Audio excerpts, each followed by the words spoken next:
Kay harvest man balik-balik sa palengke kay na wala man ko soft drink guys, nakalimot man ko. Sabi dali. Dinalian kayo kay nang ano napipasok sa imi dali sundan guys. Balik nga pati itas nga tanan. Kinainitan mo ni kasubaw na ho.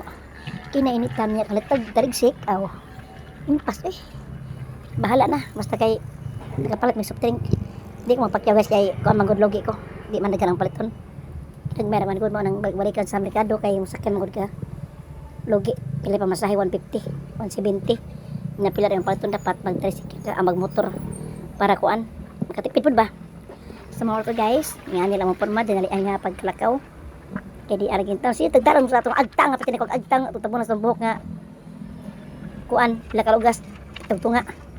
Tabunan nato kay hita jud kay guys grabe kasabot giwati pero wa ko nang sakit. Nga niya tag sulod sa nina kay dinalian lagi dinalian kasabot kog dinalian kayo mao nga kuan nga nira. Mao ni papasok sa mo guys para na musud sa amo ang teritoryo. Mao nga dahan daghay dag contract. Mao ni mao dag mga truck mo agi guys way gagmay.